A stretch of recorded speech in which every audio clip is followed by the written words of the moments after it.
3 দশক পর চাকসুতে উৎসবের ভোট, 2 ধাপে গণনা শেষে ফলাফল ঘোষণা করবে নির্বাচন কমিশন।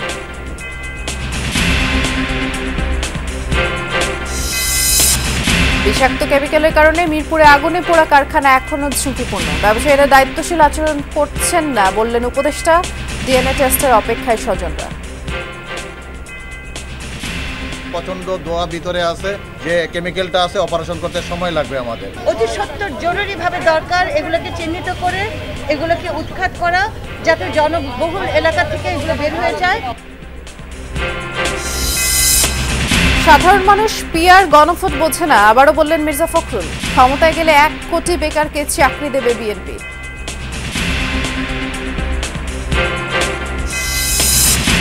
জুলাই সনদ বাস্তবায়ন পদ্ধতি নিয়ে 17 অক্টোবর কোনো চুক্তি হচ্ছে না জানালেন আইন উপদেষ্টা। সমঝোতা নথি সই করবে রাজনৈতিক দলগুলো।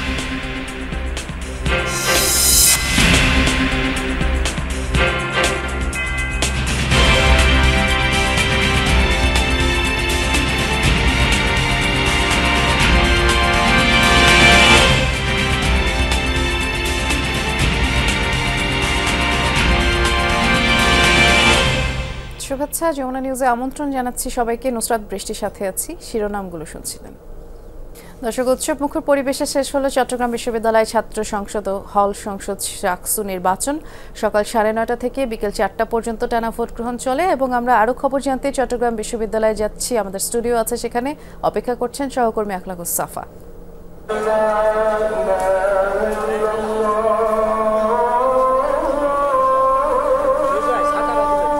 সাফা, শুনতে পাচ্ছেন? নুসরাত বৃষ্টি, আপনাকে ধন্যবাদ। দর্শক, স্বাগত চট্টগ্রাম বিশ্ববিদ্যালয়ের ছাত্র সংসদ নির্বাচনের খবরাখবরে। চট্টগ্রাম বিশ্ববিদ্যালয় কেন্দ্রীয় ছাত্র সংসদ ও হল সংসদ নির্বাচনের ভোট গ্রহণ শেষ হয়েছে। সকাল 9:30টায় শুরু হয়ে বিকেল 4টা পর্যন্ত চলে এই ভোট গ্রহণ, যদিও এখনো পর্যন্ত বিভিন্ন কেন্দ্রে ভোট গ্রহণ চলছে। এখন কিছুক্ষণ তারপরেই শুরু হবে গণনা প্রক্রিয়া, যা সম্পন্ন হবে 2 ধাপে। এর আগে বড় কোনো অভিযোগ ছাড়াই বিশ্ববিদ্যালয়ের 5টি অনুষদ ভবনে অবস্থিত ভোট কেন্দ্রে ভোট দেন ভোটাররা। 26টি পদের বিপরীতে ব্যালটে সিল দিতে বেশ সময় লেগেছে তাদের। এজন্য সব কেন্দ্রেই ছিল লম্বা লাইন। দীর্ঘ সময় দাঁড়িয়ে থেকে অনেকেই বিরক্তি প্রকাশ করেন। তারপরও ভোটদানের আগ্রহে ভাটা পড়েনি এতটুকু। তবে অমোচনীয় কালির ব্যবহার না করায় ক্ষুব্ধ প্রতিক্রিয়া জানায় ছাত্রদল ও শিবির সমর্থিত প্যানেলের ভিপি প্রার্থীরা। জাল ভোটের শঙ্কা জানান তারা। একই সঙ্গে সুষ্ঠু ভোট হলে ফলাফল মেনে নিয়ে একযোগে কাজ করার প্রত্যয় ব্যক্ত করেন তারা। প্রশাসন আশ্বস্ত করেছে ছবিসহ ভোটার তালিকা থাকায় কোনো ধরনের জাল ভোটের সম্ভাবনা নেই। চাকসু ও হল সংসদ মিলিয়ে প্রতিদ্বন্দ্বিতা করছেন 908 জন প্রার্থী। চাকসুতে 415 জন এবং হল সংসদে 493 জন প্রার্থী। এর মধ্যে 24 জন প্রার্থী বিনা প্রতিদ্বন্দ্বিতায় নির্বাচিত হয়েছেন। এই নির্বাচনে মোট ভোটার 27,517 জন।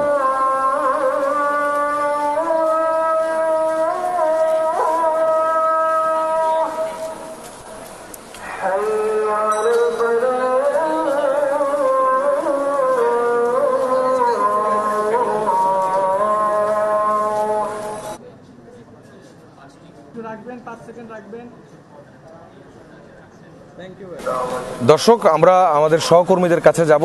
এই নির্বাচনের যতগুলো কেন্দ্র আছে এই সবগুলো কেন্দ্রেই আমাদের সহকর্মীরা একদম ভোট গ্রহণের শুরু থেকে তারা দায়িত্ব পালন করছেন। শুরুতেই যাচ্ছি শহীদুল সুমনের কাছে। সুমন, আপনার কাছে একটি বিষয় জানতে চাই। যেমন ডাকসু, জাকসু, অন্যান্য জায়গায় আমরা দেখেছি, চাকসুর বেলায় এসে দেখছি যে 2 ধাপে ভোট গণনা হবে। সেক্ষেত্রে অনেক শঙ্কার কথা বলা হচ্ছে যে অনেক বেশি সময় লাগবে কিনা। যদিও বিশ্ববিদ্যালয় প্রশাসনের পক্ষ থেকে বলা হয়েছে তারা আজ রাতের মধ্যেই ফলাফল ঘোষণা শেষ করবেন। অ্যাকচুয়ালি 2 ধাপে ভোট গণনার যে প্রক্রিয়া, সেই প্রক্রিয়াটার কি নেওয়া হয়েছে যে জন্য বলা হচ্ছে খুব দ্রুতই ফলাফল দেওয়া যাবে? সাফা, ভোট গ্রহণ প্রায় শেষ। 2-1 ভোটার শেষ মুহূর্তে কেন্দ্রে ঢুকাই তারা ভোট দিচ্ছেন। এই মুহূর্তে সব মিলিয়ে একটু পরেই ভোট গণনার কার্যক্রম সেটি শুরু হবে। আপনি যেটি বলছেন যে 2 ধাপে ভোট গণনা হবে, আসলে বিষয়টি তেমন না। বিষয়টি হচ্ছে যে এখানে যে ভোটগুলো রয়েছে, ব্যালটগুলো রয়েছে, সেগুলো মূলত ওএমআর শিট। সেই ওএমআর শিটগুলো একটি মেশিনের মাধ্যমে সেটি একটি ইমেজ আকারে তৈরি করা হবে। সেই ইমেজগুলো আবার যেই প্রতিষ্ঠান প্রতিষ্ঠানটি এখানে তাদের ওএমআর সরবরাহ করেছে, মেশিনগুলো সরবরাহ করেছে, সেই বাণিজ্যিক প্রতিষ্ঠান আলাদাভাবে অ্যানালাইসিস করবে এবং আলাদা সেই ভোটগুলো কাউন্টিংয়ের পর আলাদা করে আবার বিশ্ববিদ্যালয়ে যে আইটি সেল রয়েছে তারাও আলাদা করে ইমেজগুলো বিশ্লেষণ করবে। দুটি বিশ্লেষণের পর সেটি একসাথে করেই আসলে দুটি একসাথে মিলছে কিনা সেটি আসলে দেখবে এবং আজ রাতের মধ্যে যেটি বলছেন যে তারা গণনা শেষ করবেন সেটি আসলে এখনো পর্যন্ত বিশ্ববিদ্যালয় প্রশাসন সেটিতেই স্থির রয়েছে। তারা বলছেন যে তারা দ্রুত চেষ্টা করবেন আজকের মধ্যেই ফলাফলটি দিয়ে দেওয়ার। এখন শেষ পর্যন্ত আসলে এই যে কতগুলো ভোট পড়ছে সেটার উপর নির্ভর করছে, যদিও বা বিশ্ববিদ্যালয় প্রশাসন আগেই বলেছিল তাদের যে ওএমআর মেশিন সেখানে তারা কিন্তু প্রতি 2 মিনিটে 10,000 ভোট কাউন্ট করতে পারবে। এবং এখন আসলে দেখার বিষয় সেটি আসলে বিশ্ববিদ্যালয় প্রশাসন যেটি বলেছিল সেটি আসলে বাস্তবায়ন তারা করতে পারে কিনা কিংবা সেটি আসলে সত্য কিনা। আমরা এখন যেই কেন্দ্রটিতে রয়েছি বিজ্ঞান অনুষদ কেন্দ্র, এখানে প্রায় 4,000-এরও বেশি ভোট রয়েছে এবং সেই ভোটগুলো থেকে আমরা যতটুকু শেষ পর্যন্ত জেনেছি প্রায় 60% বেশি ভোট পড়েছে এবং পুরো বিশ্ববিদ্যালয় জুড়ে যে 5টি কেন্দ্র রয়েছে সেই কেন্দ্রগুলোতে বিকেল 3টা পর্যন্ত 55% ভোটের পড়ার কথা তারা বিশ্ববিদ্যালয় প্রশাসন থেকে জানিয়েছে। এবং আমরা দেখছি এখনো পর্যন্ত কেন্দ্রের বাহিরে ভোটার এবং প্রার্থীরা কিন্তু তারা অপেক্ষা করছে, যেহেতু শেষ হয়েছে ভোট গ্রহণ, এখন কিন্তু আসলে তারা সবাই ফলাফলের অপেক্ষা করছেন। এখানকার যারা প্রার্থী এবং ভোটাররা রয়েছেন তারাও আসলে বলছেন যে জাকসু এবং ঢাকসুর মতো আসলে বিলম্বিত না করে যেহেতু দিনের ফলাফল যাতে দিনেই দেয় সেক্ষেত্রে আসলে কোনো ধরনের বিতর্ক বা কোনো ধরনের আসলে ঝামেলা তৈরি হবে না। তো সাফা, এই ছিল আমার কাছে বিজ্ঞান অনুষদ থেকে সর্বশেষ খবরাখবর। সুমন, আপনাকে ধন্যবাদ। দর্শক, এবার যাচ্ছে আমাদের আরেক সহকর্মী আল আমিন শিকদারের কাছে। তিনি আছেন চাকসু ভবনে, ঠিক যেই ভবনেই নির্বাচন কমিশনের যে অস্থায়ী কার্যালয় করা হয়েছে সেখানে আছেন তিনি। আল আমিন, আপনি সকাল থেকে নির্বাচন কমিশন কার্যালয়ে ছিলেন। সকাল থেকে প্রার্থীদের, বিশেষ করে ছাত্রদল এবং শিবির সমর্থিত প্যানেলের প্রার্থীদের নানান ধরনের অভিযোগ ছিল। কিছুক্ষণ আগেও একটি প্যানেল এসে অভিযোগ দিয়ে গেছে বলে আপনি আমাদেরকে জানাচ্ছিলেন। এই যে সব অভিযোগ, এই অভিযোগগুলোর পর নির্বাচন সংশ্লিষ্ট যারা, বিশেষ করে প্রধান নির্বাচন কমিশনার, তারা এর কি জবাব দিয়েছেন, অথবা হচ্ছে যে এই যে অভিযোগগুলো মাঠ পর্যায়ে আসলে কতটুকু বাস্তবে মিলিয়ে দেখা গেছে, এই বিষয়গুলো সম্পর্কে বিস্তারিত বলবেন।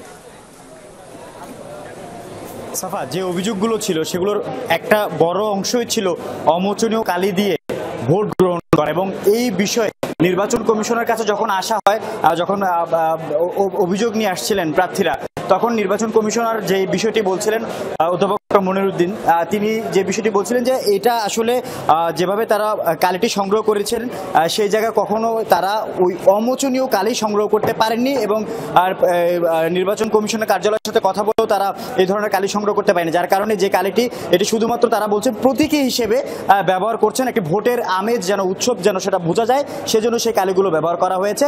অথচ তাদের মূল যে বিষয়টিতে ফোকাস ছিল, তারা মূলত যেটা দেখেছেন সেটা হচ্ছে যে তালিকার সাথে ভোটারের ছবি মিলিয়ে দেখে তারপর ভোট প্রদানের সুযোগ করেছেন এবং সেই ভোটারের সেই ছবিতে তারা টিক মার্ক করে দিয়েছেন যাতে এক ভোটার দ্বিতীয়বার ভোট দেওয়ার সুযোগ না পায়। এবং পরবর্তীতে আরও বেশ কিছু অভিযোগ ছিল, যেমন ব্যালট পেপার সেখানে স্বাক্ষর ছিল না। এই ধরনের অভিযোগগুলো নিয়ে কিন্তু আমরা দেখেছি ঘন্টা পর ঘন্টা এখানে প্রার্থীরা অভিযোগ দিয়ে গেছেন।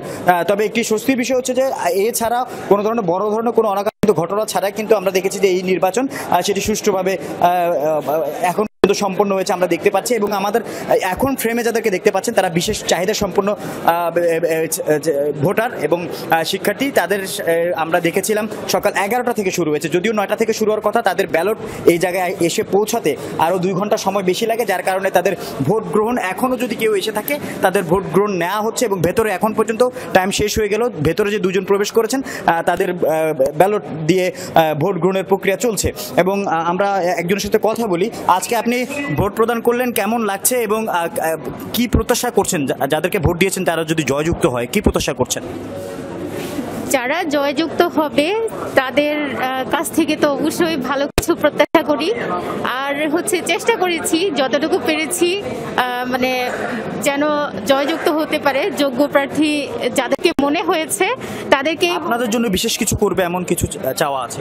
হ্যাঁ, আমাদের জন্য তো যেগুলো চাওয়া আছে সেগুলো তারা যদি জয়যুক্ত হতে পারে তাহলে অবশ্যই তখন চাওয়াটা আমাদের অবশ্যই থাকবে। যেমন আমাদের প্রতিবন্ধী বান্ধব ক্যাম্পাস, তারপর আমাদের পড়াশোনার ক্ষেত্রে অনেক বিষয় থাকে, সেগুলো নিয়ে তাদের সাথে অবশ্যই আমাদের তাদের কাছে প্রত্যাশা আর কি। সেগুলো যেন আমরা ঠিকঠাকভাবে পাই। ধন্যবাদ আপনাকে। আমরা কথা বলছিলাম যারা বিশেষ চাহিদা সম্পন্ন ভোটাররা রয়েছিলেন, তারা ভোট দিয়েছেন, ভোট প্রদান করেছেন। তাদের এখানে সব মিলিয়ে 77 জন ভোটার ছিলেন, এর মধ্যে 38 জন ভোট প্রদান করেছে। সাফা, এই ছিল আমার কাছে সর্বশেষ তথ্য।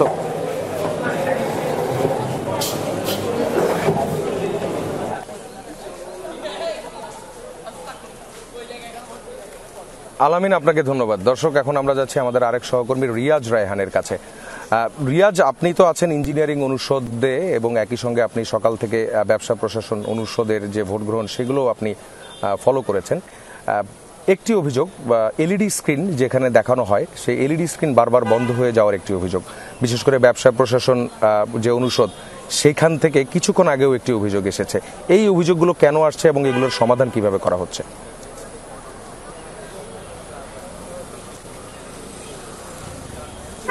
ব্যবসায়ী প্রশাসন অনুষদ শুধু তা নয়, আরেকটি যেটি রয়েছে নতুন কলা ভবন, অর্থাৎ শহীদ হৃদয়তুরা ভবন যেটি রয়েছে, নতুন কলা মানববিদ্যা অনুষদ ভবন, সেখানেও এলইডি স্ক্রিন আমরা দুপুর দিকে দেখেছি 2 থেকে 3 বার বন্ধ করে দিয়েছিল এবং সেটি অল্প সময়ের জন্য। আমরা কথা বলেছিলাম সেখানকার নির্বাচনী কর্মকর্তা যারা রয়েছেন দায়িত্বপ্রাপ্ত, তারা বলছেন এটি মূলত কারিগরি ত্রুটি এবং ইলেকট্রিসিটি বিভ্রাট জনিত যে কারণ, সেটির কারণেই এই ধরনের সমস্যাগুলো হয়েছে। তবে এটি খুব বড় ধরনের আঘাত বা ব্যাঘাত ঘটেনি নির্বাচনের ক্ষেত্রে বা নির্বাচনের ভোট গ্রহণের ক্ষেত্রে। সেই কারণে তারা বলছে এটি বড় ধরনের কোনো সমস্যা হয়নি। তো খুব অল্প সময়ের মধ্যে তারা চেষ্টা করেছেন যাতে এই সমস্যাটি সমাধান করা যায় এবং করে ফেলেছে। তবে এ নিয়ে সাধারণ ভোটার যারা রয়েছে, শিক্ষার্থী রয়েছে, তাদের মধ্যে মিশ্র প্রতিক্রিয়া আমরা দেখেছি এবং অনেকে হই আল্লাহ করেছেন, হট্টগোল করেছেন। আর একটি বিষয় যদি বলি যে আপনাকে আনুষ্ঠানিকভাবে বলতে গেলে 4টার দিকেই ভোট গ্রহণ শেষ হওয়ার কথা বা অনেক জায়গায় শেষ হয়ে গিয়েছে, অনেক কক্ষ বন্ধ করে দেওয়া হচ্ছে।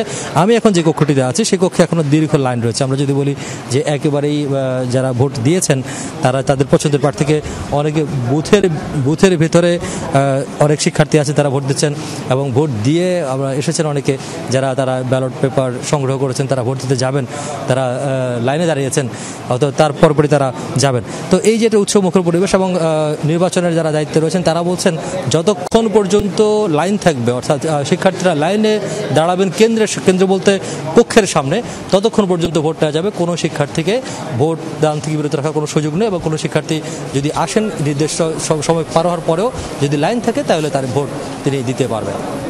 সাফা। রিয়াজ, আপনাকে ধন্যবাদ। দর্শক, আমরা যাচ্ছি আমাদের আরেক সহকর্মী আরিফুর রহমান সবুজের কাছে। সবুজ, আপনি যেই কেন্দ্রে আছেন সেই কেন্দ্রে এখনো পর্যন্ত ভোট কাস্টিং আসলে কেমন হলো? ভোট গ্রহণ তো 4টা নাগাদ শেষ হয়ে যাওয়ার কথা, এখনো পর্যন্ত চত্বরে কি পরিমাণ ভোটার আছে এবং কতক্ষণ ভোট গ্রহণ চলবে আরো আপনি যেখানে আছেন সেখানটাতে?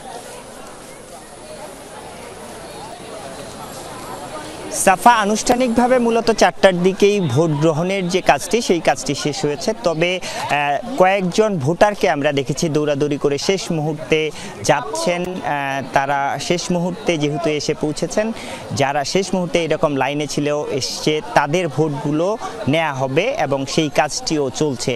তারপরে মূলত মূল যে হিসাবটি, অর্থাৎ ভোট কাস্টিংয়ের যে হিসাবটি, সেই হিসাবটি হবে। এখানে আমি যে কেন্দ্রটিতে রয়েছি ডক্টর মোহাম্মদ ইউনুস ভবনের সমাজবিজ্ঞান অনুষদের, এখানে নারীদের যে 4টি হল রয়েছে সেই নারীদের 4টি হলের ভোট গ্রহণ হয়েছে। আমি এর মধ্যেই কয়েকটি কক্ষে আসলে গিয়ে ভোট কাস্টিংয়ের যে হিসাব সেই হিসাবটি নেওয়ার চেষ্টা করেছিলাম। আমি একটা কক্ষে গিয়ে দেখেছি যে সেখানে 506টি ভোট ছিল সেই কক্ষটিতে, সেখানে কাস্ট হয়েছে 302 জন, অর্থাৎ 60% কাছাকাছি বা আশেপাশে।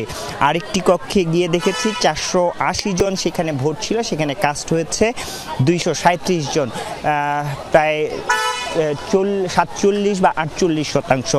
এইরকম করে আমরা যেটি দেখেছি, এইখানে আমরা আশা করেছিলাম, আমরা প্রথম থেকে দেখেছি সবচেয়ে বেশি শিক্ষার্থীদের ভোটারদের ভিড় ছিল এই কেন্দ্রটিতে, কিন্তু আশানুরূপ ভোট শেষে যখন গণনা বা ভোট কাস্টিং যখন শেষ হয়েছে তখন কাস্টিংয়ের যে শতাংশ সেই শতাংশে গিয়ে দেখছি যে একেবারে কিছুটা কম। সেক্ষেত্রে পুরোপুরি যেহেতু এখনও 2-1 জন ভোট দিতে বাকি আছে, পুরোপুরি যে কাস্টিং কত শতাংশ হলো সেটি আরও হয়তো কিছুক্ষণ পর জানানো যাবে। সাফা। দর্শক, আপনারা দেখছেন চাকসু নির্বাচনের খবরাখবর। এই মুহূর্তে আমরা ফিরে যাচ্ছি যমুনার মূল স্টুডিওতে আমাদের সহকর্মী নুসরাত বৃষ্টির কাছে। আমরা ফিরবো আবার ঠিক 5:30টায় আজকের চট্টগ্রামে। নিশ্চয়ই তখন আবার দেখার অপেক্ষায় থাকবে দর্শক। ধন্যবাদ জানাচ্ছি সাফা আপনাকে। আর এর সাথে যমুনা নিউজ একটা বিরতিতে যাচ্ছি, কিছুক্ষণের মধ্যে ফিরছি।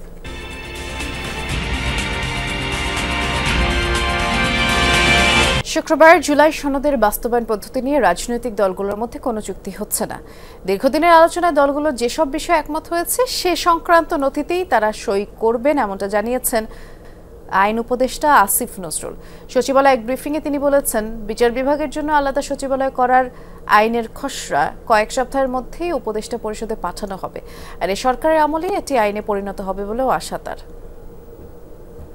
সমস্ত রাজনৈতিক দল ওনারা যেই নিষ্ঠার সাথে এই পুরা প্রক্রিয়ায় আলোচনায় অংশগ্রহণ করেছেন, ওনারা এই নিষ্ঠার একটা ধারাবাহিকতা হিসাবে জুলাই চার্টারে সাইন করবেন, কারণ একটা কন্টেন্ট নিয়ে জুলাই চার্টার হচ্ছে। আমাদের সরকারের পক্ষ থেকে অত্যন্ত দৃঢ়ভাবে বলতে চাই, নির্বাচন ফেব্রুয়ারির প্রথমার্ধে জাতীয় নির্বাচন করার ব্যাপারে আমরা বদ্ধপরিকর। এটা নিয়ে কোনো রকম দ্বিতীয় চিন্তার আমরা কথা প্রসঙ্গে আলোচনা করি না। জুলাই জাতীয় সনদ স্বাক্ষর নিয়ে আজ সন্ধ্যা 6টায় রাজনৈতিক দলগুলোর সাথে অতি জরুরি বৈঠক ডেকেছে জাতীয় ঐকমত্য কমিশন। আমরা এ বিষয়ে আরেকটু আলোচনা করব। বাংলা মোটর সেন্টারে আমাদের সহকর্মী সাইফুদ্দিন রবিন অপেক্ষা করছেন। আপনাকে স্বাগত জানাচ্ছি রবিন যমুনা স্টুডিওতে। এই সনদ স্বাক্ষর অনুষ্ঠানের 2 দিন আগেই বৈঠকটি ডাকা হয়েছে। এ বিষয়ে আপনার কি মনে হয়, কি তথ্য আছে, কেন এই বৈঠক? খানিকটা জটিলতা সৃষ্টি হয়েছে। ঐকমত্যের ভিত্তিতে যে জুলাই সনদ তৈরি হওয়ার কথা রয়েছে, স্বাক্ষর হওয়ার কথা রয়েছে, সেই ঐকমত্যে খানিকটা ঘাটতি এই অর্থে যে শেষ দিকে এসে আলোচনা যেটি নিয়ে হয়েছিল মূলত জুলাই সনদ বাস্তবায়ন প্রক্রিয়া নিয়ে, এবং একটি সিদ্ধান্তেও পৌঁছেছে সব রাজনৈতিক দল। গণভোটের মধ্য দিয়ে আসলে সেই জুলাই সনদ বাস্তবায়ন করা হবে, কিন্তু সেই গণভোটের দিনক্ষণ কবে হবে, যেমন প্রধান একটি দল বিএনপি যেমনটি বলছে যে তারা জাতীয় নির্বাচনের দিনই জুলাই সনদের বাস্তবায়ন প্রক্রিয়ার অংশ হিসেবে গণভোট করতে চায়। অন্যদিকে জামায়াতে ইসলামী অন্য আরও একটি বিরোধী রাজনৈতিক দল, বড় রাজনৈতিক দল, তাদের সঙ্গে তাদের কিছু মোর্চার যে দলগুলো রয়েছে তাদের একটি অংশ চাচ্ছে যে সেটি নির্বাচনের অর্থাৎ জাতীয় নির্বাচনের আগেই যেন সেই গণভোট অনুষ্ঠিত হয়। এই বিষয়টি নিয়ে যেমন জটিলতা রয়েছে, ঠিক তেমনি এনসিপি মূলত যে তরুণ ছাত্র নেতৃত্বের উপর নির্ভর করে গড়ে ওঠা যে রাজনৈতিক দল, সেই এনসিপি নতুন করে দাবি জানিয়েছে। তারা আসলে গতকাল রাতেও একটি বৈঠকের মধ্য দিয়ে সেই দাবিটি আরও একবার উত্থাপন করেছে এনসিপি। সাংবিধানিক আদেশের মধ্য দিয়ে আসলে সেটি যেন অর্থাৎ এই জুলাই সনদ যেন বাস্তবায়ন করা হয়। সেই কারণে সেই প্রক্রিয়াটি রয়েছে, সেই অনিশ্চয়তাটুকু রয়েছে, এবং এর পাশাপাশি আরও কিছু বিষয় নিয়ে জটিলতা রয়েছে বিভিন্ন রাজনৈতিক দল এবং জোটের মধ্যে। প্রায় 30টি দল ও জোটের সম্মিলনে যেই ঐকমত্য কমিশনের ধারাবাহিক বৈঠকগুলো হয়েছে, প্রায় 67টি বৈঠক, সেই বৈঠকের প্রেক্ষিতে যে জুলাই সনদ তৈরি হয়েছে, যেটির খসড়া পাঠানো হয়েছে বিভিন্ন দলের কাছে, সেখানে যে মুক্তিযুদ্ধের পটভূমি উল্লেখ করা হয়েছে, সেই পটভূমি নিয়ে এক ধরনের অবস্থান রয়েছে বাম ঘরানা দলগুলোর, 12 দলীয় জোট, অন্যান্য কিছু রাজনৈতিক দলের। সেই সঙ্গে বাম দলগুলো আপত্তি তুলছে যে এই জুলাই সনদের খসড়ায় বা যেটি স্বাক্ষর হবে সেখানে যেন নোট অফ ডিসেন্ট থাকে, অর্থাৎ যেটিতে ভিন্ন মত রয়েছে সেটি যেন সম্পৃক্ত বা সংযুক্ত না হয়। এমন নানান ধরনের বাস্তবতার প্রেক্ষিতে মূলত আজ সন্ধ্যায় আবারও ফরেন সার্ভিস একাডেমিতে জাতীয় ঐকমত্য কমিশনের জরুরি বৈঠক। এই বৈঠকেই এক ধরনের সম্ভাবনা হয়তো বা থাকবে, হয়তো আমরা আসলে বৈঠকের পরে সেটা নিশ্চিত করে জানতে পারবো। ধন্যবাদ রবিন আপনার আলোচনার জন্য। নির্বাচনের আগে বিভিন্ন দাবিতে আন্দোলন শুভ নয়, পিআর ও গণভোট সাধারণ মানুষ বোঝে না, এমনটাই বলেছেন বিএনপি মহাসচিব মির্জা ফখরুল ইসলাম আলমগীর। সকালে ঠাকুরগাঁয়ে গড়েয়া ইউনিয়নের এক মতবিনিময় সভায় তিনি বলেন, বিএনপি যদি ক্ষমতায় যায় তাহলে 1 কোটি বেকারের চাকরি নিশ্চিত করা হবে। আমরা যদি নির্বাচিত হতে পারি, আমাদের প্রথম কাজ কি হবে?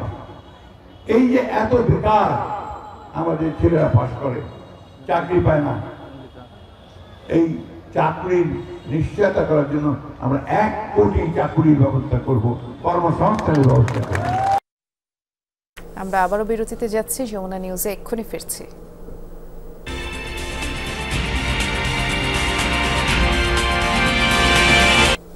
গতকাল মিরপুরের যেই ট্র্যাজেডি অগ্নিকাণ্ডের ঘটনা সম্পর্কে নিশ্চয়ই আপনারা অবগত। এই ট্র্যাজেডিতে 16 জন নিহত হয়েছেন এবং এই বিষয়ে এই মুহূর্তে ব্রিফ করছে ফায়ার সার্ভিস কর্তৃপক্ষ। আমরা সরাসরি যাচ্ছি। বলতে পারি এখনই বলা যাচ্ছে না ভিতরে কেউ আছে কি নাই, না বলা যাচ্ছে না। এটা আমাদের মানে সার্চ অপারেশন করতে আরো সময় লাগবে, যেহেতু বিল্ডিং ক্ষতিগ্রস্ত হয়েছে। এই বিল্ডিং এর এই স্ট্রাকচারাল এই ইস্যুটা আগে আমাদের দেখতে হবে, দেখে তারপরে আর কেমিক্যালের যে ড্রেন আউট প্রসেস যেটা আমরা ফায়ার ফ্ল্যাট বলছি সেটা করার জন্য আরো সময় দরকার হবে। এটা 36 ঘন্টাও লাগতে পারে, 72 ঘন্টাও লাগতে পারে। তবে আমরা খুবই সিস্টেমেটিক এবং প্রোগ্রেসিভ ওয়েতে কাজ করছি, এজন্য একটু সময় লাগছে। আমি অলরেডি বলেছি যে এটা সার্চ অপারেশন ব্যতীত আমরা বলতে পারবো না। Thank you.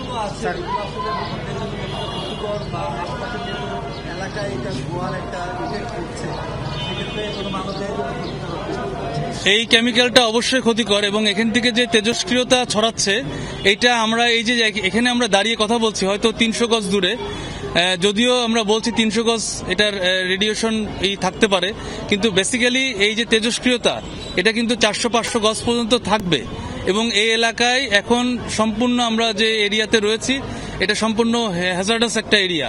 সুতরাং এখান থেকে দূরে চলে যাওয়াটাই শ্রেয়। ইভেন আমরাও এটাকে আরেকটু এক্সপান্ড করব, মানে এরিয়াটাকে আরেকটু বাড়াবো, এই সিনটেপটা আরেকটু বাড়িয়ে দেব যাতে করে মানে মানুষজন এখানে না থাকে, এবং এখানে না থাকাটাই ভালো। কারণ এই তেজস্ক্রিয়তার কারণে আপনার শারীরিক মানে ডাক্তাররা ভালো বলতে পারবেন আরো ক্ষতি হবে এবং আপনার ব্লাডে তো এটা মিশে যাচ্ছে। সুতরাং এই তেজস্ক্রিয়তা এখানে আশেপাশের লোকজন আমরা অলরেডি মাইকিং করেছি, আপনারা জেনে থাকবেন। মসজিদের মাধ্যমেও মাইকিং করে আমরা বলেছি এই এলাকাটা নিরাপদ নয়।